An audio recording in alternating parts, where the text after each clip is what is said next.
this is episode 26 of my Sorare journey. I'm going to update you on everything that's been going on. The exams are out the way and we can focus on Sorare. So yes, the first acquisition is Neymar, absolutely massive for the club, going so hard for Champion Europe. I know he's injured at the moment, but he's just at the stage where it came down so much in value that I thought, you know what, I think he's a really good deal now. So, you know, people are paying 289 for him. This is point ETH, 250. And, you know, as he's got injured, he's come all the way down to, you know, it was like 140, 145 when I was looking to get him. And basically, I struck a deal up with Pavel. I traded some ETH and some cards, what I considered to be value of 0.153. But then if you keep in consideration, you need to kind of go over when you're trading someone cards because, you know, they're probably not going to be valuable to their gallery. You know, I think that's a really good deal for him. He's already kind of higher than that.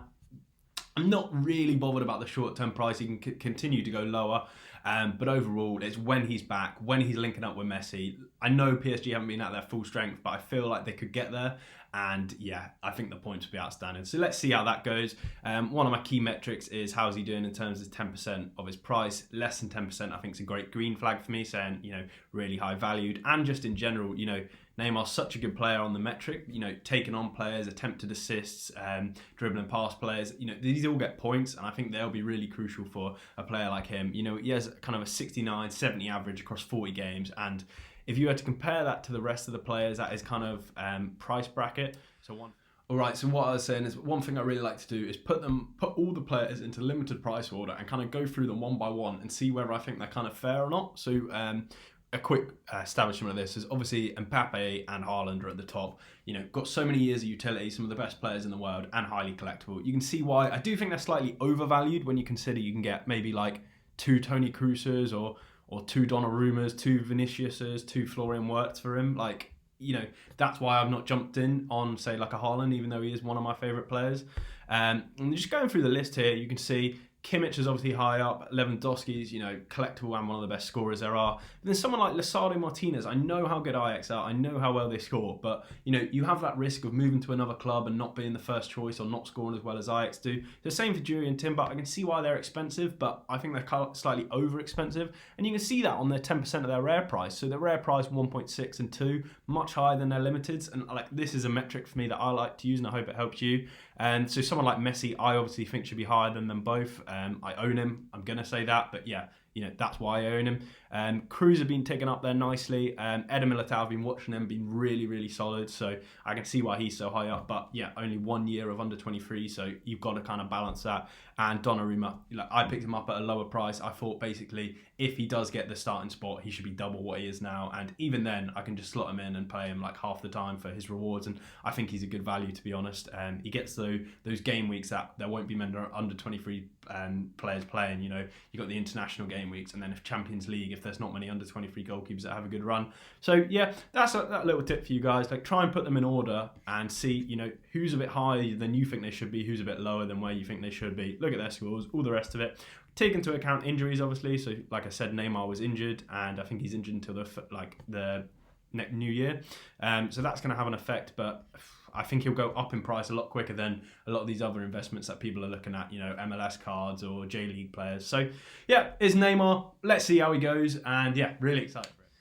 So obviously one of the most interesting parts of Sorare is winning cards and being able to sell them for money, flipping them out, and that is what I want to show you guys. But the routine of showing you is very boring. You know, we've seen it all before, and I'm trying to make it a bit more fun. I've stolen the idea of Sorare Jiwa here, so follow him on Twitter, check him out. He does, you know, cool animations and cool looking designs of Sorare cards, and you know, that's basically what I've made my own of to try and make it more interesting, because while Sorare aren't changing the animation, it still just shows you exactly who it is. It doesn't tease any like flags or names or players or whatever. You know, we've got to make our own fun. So I hope you like this. If you do, let me know, and I'll do it for all of the big rewards that we've got.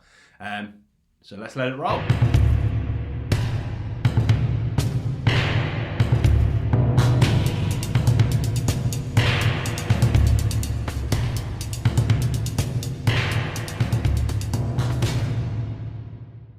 Bing bong.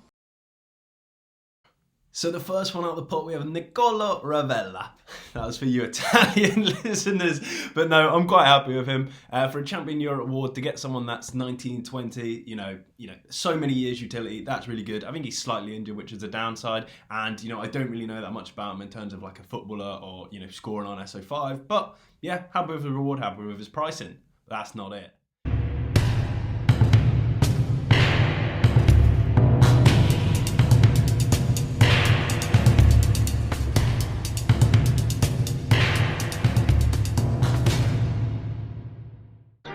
Great success. So next up, we have Mark Flecken. So long and short of this is if you get a goalkeeper, they're so expensive, you should probably be quite happy. As a Freiburg goalkeeper, he's quite high up in the Bundesliga, scores quite well. So yeah, happy with that again. Great success. And there is one final reward.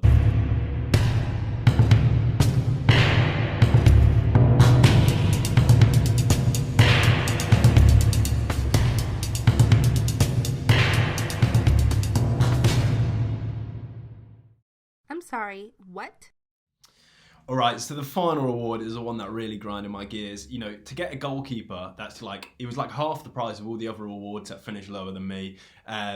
He drops from his team. His season's already over. Look, I know I've won a reward. I should be thankful, but you do have to talk about, the downsides of Sorare reward system, where it's so far out of date, where it's like 2 weeks behind, and then they can freeze out players, and you end up getting players that don't really reward where you finish.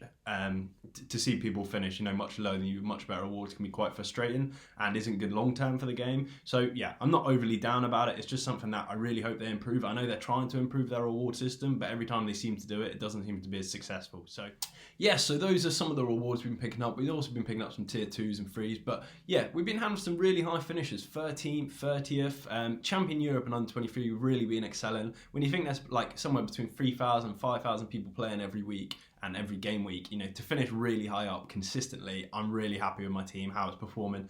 So, with these players, we've sold a lot of them, put them into bigger players like Neymar, and we're just going to keep trying churning that ETH, churning that money, and grow the club as quickly and as well as we can. So yeah, it's been good so far. Alright, so that's it for kind of the main big updates. There is one thing missing, and that's that I've picked up Dominik Szoboszlai from Leipzig. Once they got a new manager, I thought, this kid could cement his place, and, for a midfielder that scores, takes on a lot of people, he really could score quite well.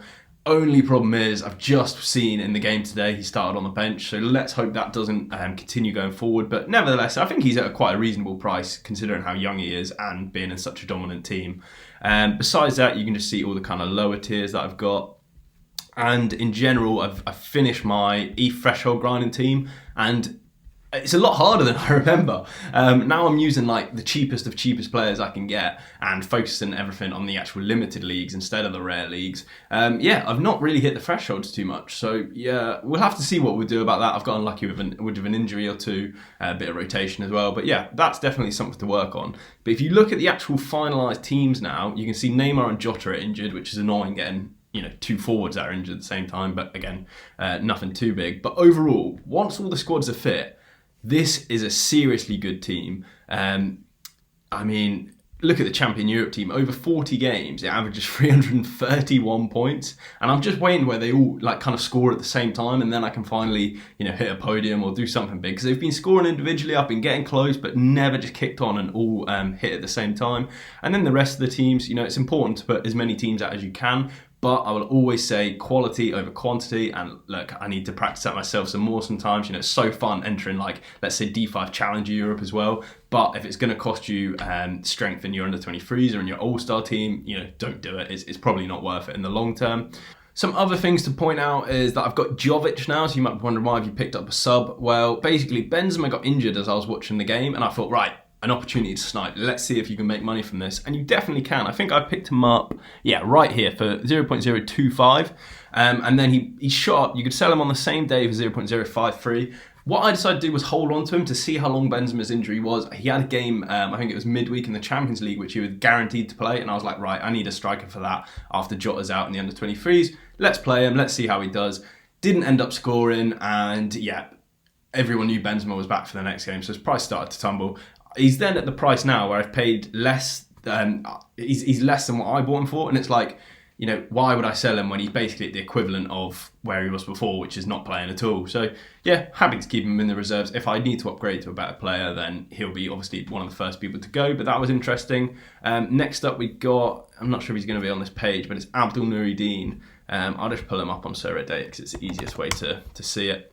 So he was a big player that I got for about 0.2, got all the way up to 0.4, and I said, like, I'm aware of the risk, but I'm happy with him to kind of hold it because he's undervalued if he maintains a spot. In the last game, he actually got dropped, and everyone just panic sold and went down to like 0.2 I saw, or 0.22 at one point, and I was like, God, if I had the ETH, I'd go and buy another one, because it was just one game, so I'm hoping in the next game he can kind of maintain his spot. If not, he's got the African Cup of Nations utility, and beyond that, he's got a contract up at the end of the year. So he's not a too bad player to hold regardless. Obviously, it's a lot of money, but when I can put a thresholds keeper out, he's not that important at the same time. So holding on to him, it's just to kind of highlight there is negatives, and I'm not just like easily making money the whole time.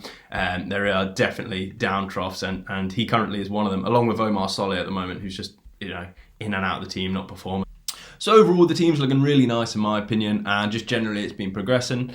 Look out for one of the next videos. It's going to be how much money I've made on the game so far. I know a lot of you like watching that. Beyond that, I've got a lot more time to make other videos I've been wanting to make for so long now, and, you know, kind of growing and being more interactive with the audience. I mentioned in the last video about possibly, or maybe the episode before, about possibly making my own NFTs, and a lot of you gave criticism really well, and I think overall we'll probably scrap the idea for now, at least until, you know, ETH and GAF prices get much cheaper, but we'll use the same benefits in just kind of without the NFTs, which works exactly in the same way really, but we're going to spice it up a bit. And a lot of you just really want to see the team progress, and, you know, how far can I bring this team without actually taking too much money out of the game, if that makes sense. So that's really nice to hear, so thanks for that. But at the same time, I really want to give back to you guys that, you know, watch every week, and a lot of it will be then based on how well I do. For example, if I hit a podium, I'll be giving this away, if I do this, and all the rest of it. So look out for those videos and information in the future. And yeah, if you did like, please like and subscribe, and all the best to you. Cheers.